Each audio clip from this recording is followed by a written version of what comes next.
Hi everybody, my name is JJ97, but you can call me JJ. And today, I'll be starting the first major Let's Play for this channel with Pokemon Brilliant Diamond.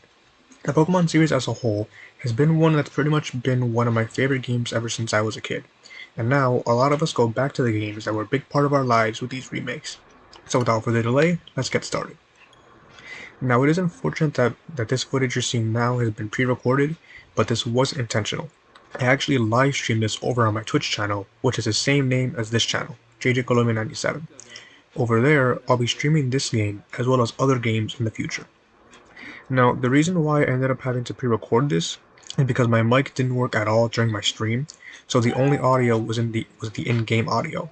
What makes it worse is that I was also streaming alongside my friend Gosogoriku, who was also streaming the game and resetting for Shiny Turtwig. Check out his channel if that interests you and let him know that I sent you. As for the audio issue, I'll do everything I can to make sure this issue never happens again. But for this video and about the next 2 or 3, it'll be with pre-recorded audio. Again, I apologize for this inconvenience, but I hope you'll bear with me and enjoy the video and the rest of this series as a whole. But here, we start with Professor Rowan introducing us to the world of Pokemon. Even though a lot of us are probably veterans to this series and don't really need any help, but for now, we'll do it as it goes and go from there. Now, ever since the 6th generation games of Pokemon X and Y, we get the option to pick up protagonists with variants in hair and skin tone. But for the sake of this series, I'll be playing as the default male character, even though personally I look more like the bottom right male in person. Now, I don't know why I personally do this, but it's just probably for nostalgia or for simplicity. This may also sound like a little weird story, but for whenever I play a Pokemon game, I always name the protagonist Josuke after my favorite character from JoJo's Bizarre Adventure, which is my favorite anime. I know it's a love or hate kind of series, but it's just so off the wall that I can't help but love it. Now, with our name, we're gonna move on to our rival. For some weird reason, I always kind of saw him as being named Damien, and I never really understood why I chose that name, but he just looks like a Damien to me. Of course, now that I'm older, I know his canon name is Barry in both the games and the anime, but I never knew that as a kid. Also, what's funny is that around the time that the original games came out, the cartoon Flapjack was beginning to air on Cartoon Network, and I always found it funny that Barry resembles the main character of that show, in both name and I guess maybe personality too. But with everything settled out and our characters' names, everybody's ready, so here we go to the game, alright? Let's get started.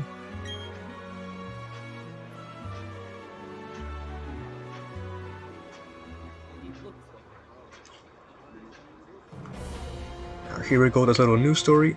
A little fun fact about this news segment on the TV, the Red Gyarados story was actually replaced with a different story in Platinum, which is about Professor Rowan coming back from a trip to the Kanto region. It doesn't mean anything in terms of the gameplay or the story, but I thought it was a little neat thing to bring up.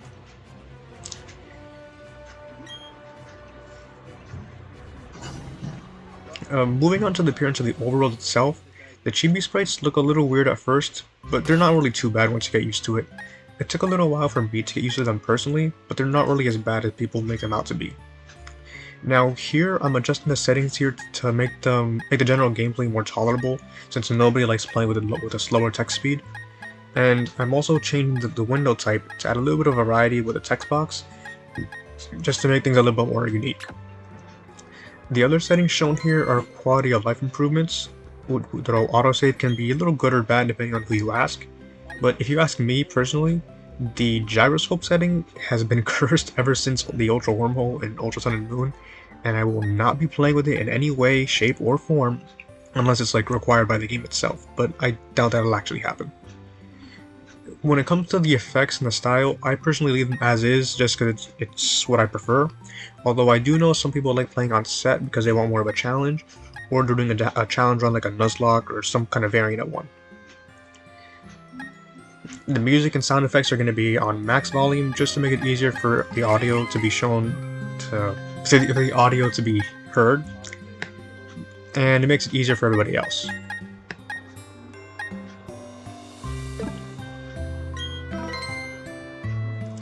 Going back to the gameplay, I was actually pretty surprised to find out that both the left stick and the D-pad work to move the character, but the left stick is probably more comfortable to me because it fits well with the controller or the joysticks, or Joy-Con, excuse me. However, the left stick, the D-pad, excuse me, will probably be used only very infrequently, only for one specific aspect of the game. But that's probably going to be later on, so I don't need to really worry about it. When it comes to the Pokemon I'll be using in this playthrough, I will be nicknaming them. However, I'll get more into that when we actually start getting team members and actually catching Pokemon, so I'll hold off on that for now. When it comes to the appearance of the house itself, I'm actually pretty impressed with the details and the graphics. They don't look too bad, although it is still a little weird looking at the chibi sprites, but I believe that we'll get used to that as we see more of the game itself. Now, as you can see here, the gameplay is going to be in nighttime for most of this gameplay footage. However, I will try to have gameplay in the daytime or afternoon, in different times of the day in general, whenever I can. The only reason it's nighttime now is because that's when I was personally streaming. Even though the character models themselves look a little bit weird, the actual environment looks really good in my opinion. A lot of details, a little bit of crust in some places, but I think it really looks pretty good. But the more things change though, the more they honestly stay the same. Especially with our rival here, who's a bit of a mess in terms of personality, not in a bad way, but I always kind of found him as an interesting character. Always trying to find us a million Pokédollars. And as you can see here with how he's introduced here, he goes from pushing it from 1 million Poké to, as you can see here in just a second, 10 million. So yeah, he basically goes from Elon Musk to Jeff Bezos in about 10 seconds before leaving us, and without even buying his dinner first. Another thing I really like about this game, and the Pokemon games in general now, with how they're jumping into 3D, is how the characters themselves are becoming more expressive in their varieties and facial tones, and how they're actually not just blank slates anymore. Now, as we make our way into Lake Verity, I want to talk about my team that I'm choosing to play for this playthrough. When it comes to the Pokemon I was planning to use the team I was planning out for this game, I sort of had them planned out, but I was constantly debating what I really wanted to use and take with me to the end game. And of course, with every Pokemon game, the team starts out with their starter Pokemon, and I have been, and for this one, excuse me for the wonky post-recording dialogue here. The starter I'll be playing with in this playthrough is Chimchar. I know it takes away any suspense just saying out loud right now, but I chose Chimchar because it's the Pokemon I remember picking all the way back when I first played Diamond, back when it came out like around 2007 or 2006 I believe. And when I played using it, it quickly became my favorite Pokemon in, not the whole game, but one of my favorites throughout the entire Diamond playthrough I did. When I picked it up now, I was planning to reset this game until I got a nature like Adamant or Jolly, which benefits Chimchar's stats the best since it's a physical attacker. You can run Chimchar and its evolutions as a mixed attacker or even fully special. However, I find that physical attackers Chimchar as a physical attacker best suits its moveset as it levels up, and picking a nature that benefits that would end up being the best possible outcome for it. But as I'm very good at dialogue and just talking to the camera here, but hopefully I get better with time. As I was saying though, a nature like Adamant or Jolly would probably be the best for Chimchar at the time being. I wouldn't be mad about getting an I wasn't going to be upset if I got like an impish nature or something that's neutral, since I can work with that and it doesn't really affect anything that's too drastic. I really wish I could have shown off the other starters here as well, just so newer viewers who are not familiar with this game could see them. But unfortunately, I wasn't able to do that for the time being. It was something I didn't think to do at the time. However, as I get more experience with recording and making videos like this, I will decide to do that more often, just so viewers can understand the aspects of the game, the choice you have as a player.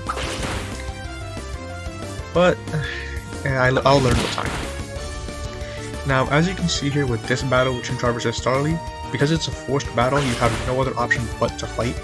which I always found a little bit weird, but again, it also made sense for the scenario. And because there's no way to actually check the nature of it until after the battle, I had to wait until this dialogue here and the events afterwards in order to check the nature. I can only imagine other players who had to reset multiple times just to get the nature they wanted, because I know that can be frustrating. Especially for my friend Gosuboriku, who again also streaming on Twitch, resetting for Shiny Turtwig.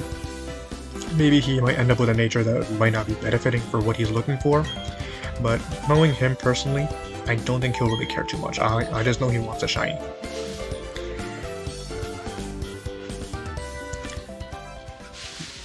Another thing for shiny hunting, by the way, be careful with this, because from what I'm aware of, the random encounter Starly that you have to fight can be shiny, which can be a mess.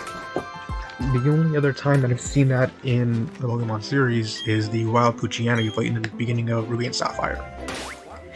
When it comes to the nature though, I really got lucky because I got Jolly Nature on my first try, which is probably one of the two best natures for Chimchar, aside from Adamant. However, I think Jolly was probably what I was looking for the most, because speed can be really important in battles. But again, like I said, I would have been perfectly happy getting something that's neutral or something that doesn't affect its major stats that much.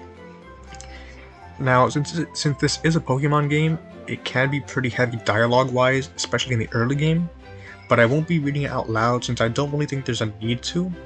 But if it is something that you guys would all be interested in, please let me know in the comments below.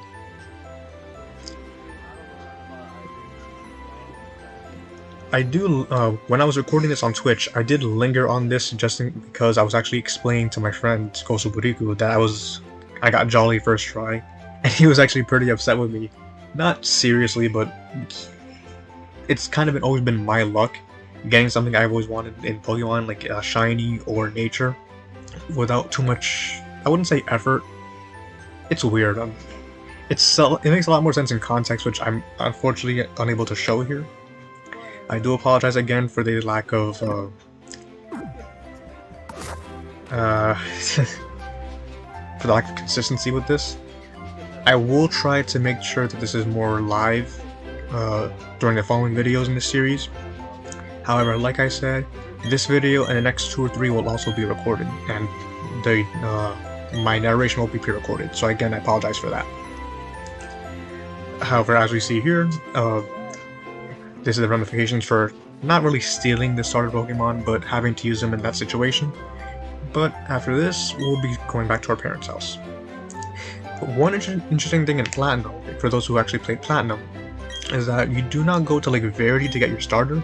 You actually get them immediately in Route 201 as soon as you leave town, and you're given them as a gift by Professor Rowan. And there, your first battle is actually not with a wild Pokemon, but against a rival straight out of the gate, which actually can be a challenge since he has a smarter AI compared to wild Pokemon, and he will use moves that lower or raise his own stats, like Leer, Withdraw, and Growl, which can actually have him win if you're not careful. But it's still an easy battle, more or less. And here, as you can see while we're going back home, we get the running shoes, I believe, around this time. In the Sinnoh games, you get your running shoes fairly early on in the game, as opposed to other games, especially in Gen 8, which you get them straight out of the gate. Yep, and yeah, here you get the running shoes. The running shoes are actually a very useful item before you get your bike, and they're probably going to be the most used item in the whole franchise, honestly. I don't know how we all survived without running shoes in the early generations. I thought, when I first saw the running animation, I thought it was fluid, I suppose, while also looking a little bit wonky. But then again, it also comes with the fact that we do have to get used to it with these new, smaller, chibi character designs. But again, it'll come with time. Now, going over to Professor Rowan's lab, I figured it would be the best time to say that I think Rowan is probably one of the most underrated professors in this whole franchise.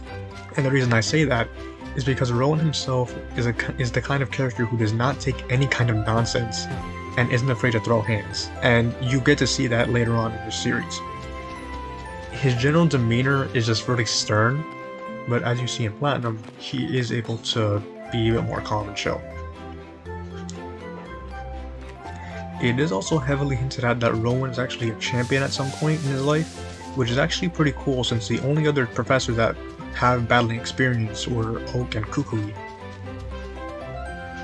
As you can see here, there's also a potion you can find in the flower patch here, and the reason I know that is because in Platinum, instead of a potion you get a tiny mushroom for some easy money. However, as I see later on, money is actually not something you need to worry about.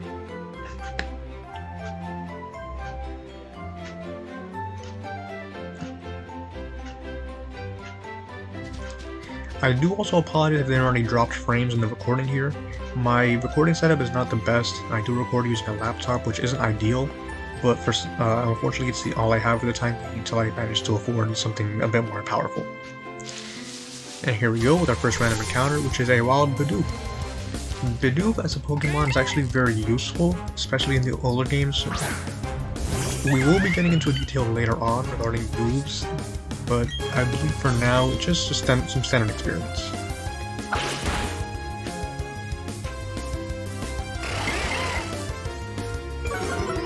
I'll just knock out this Chimchar here, knock out the Bidoof, excuse me. None of the Pokemon that are in this area should be any particular threat to you, regardless of whatever starter you chose. However, it is important to be aware of how many HP or PP you have if you decide to train your Pokemon.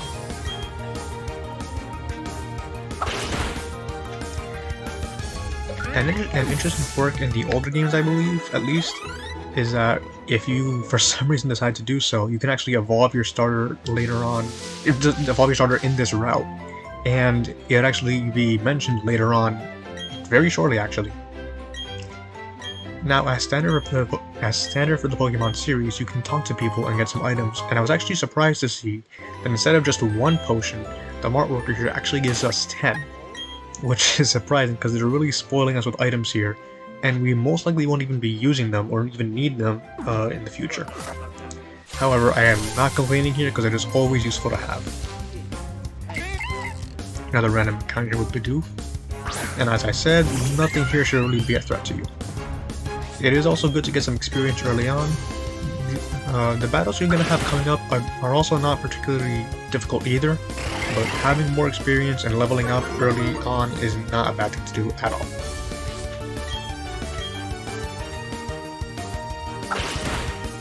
Getting our first critical hit of the run here. Critical hits are random, however they do deal more damage to certain Pokemon while ignoring these stat changes. And here we see our another Starly here, just like as the one we battled in the beginning of the game. Oh, another thing to be aware of is just like whenever shiny hunting a Pokemon, these random encounters here also have the chance of being shiny. However, there's only about a 1 in 4,096 chance of actually having that happen to you. But then again, the odds of running into a shiny Pokemon are low, but never zero. So always be careful of that.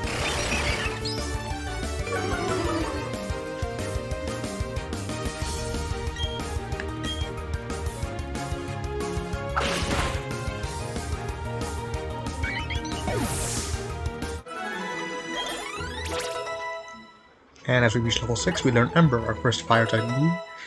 Because it's a Fire-type move, we also get something called the same type attack bonus from learning it. Which means that whenever a Fire-type Pokemon like Chimchar uses a Fire-type move like Ember, it will get boosted power. This doesn't make Ember an uber powerful move or anything, but it does make it its go-to move in certain situations. We're running into Barry one last time as he runs out of the professor's lab here. He's not so much scary as he is out there. I'd say you're the one that's out there more than him.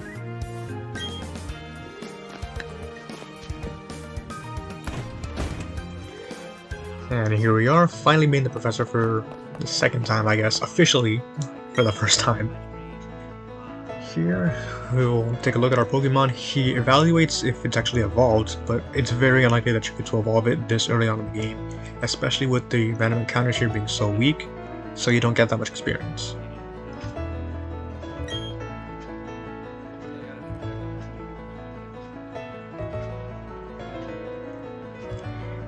In Platinum, actually, after this scene here, Professor Rowan actually gave you the TM-27 for return, which is actually no longer in this game.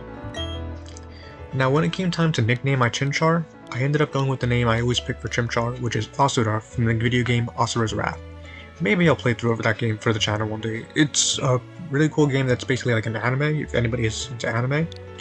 The reason I always give it this nickname is because I honestly think Infernape really resembles the character Asura in terms of appearance. The two don't look exactly like one another. The two don't exactly look like each other, but the resemblance is there in my opinion. But with our Pokemon nicknames, we are given the primary objective for this game. There's something he wants you to do, which is study Pokemon using the Pokédex, the Pokemon Index. Filling out the Pokédex in this game is not really hard either. There are trainers here that have Pokemon of interest that do not really appear otherwise, either not in the wild at all, or not until later in the game. I will be trying to highlight any trainers of interest in this game, however, I may miss one or two, but I'll do everything I can to make sure that I don't miss any. Rowan is actually one of the professors that we actually know how old he is, as he states here that he's 60 years old, which is another fun fact in this game. And here we go, our grand adventure begins right now.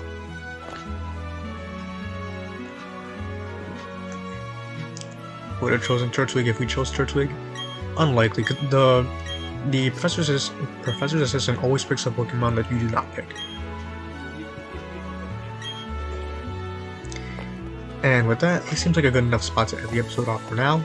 So thank you for watching, especially with this post-recording, and I'll see you guys next time. Thank you so much for your patience, everybody.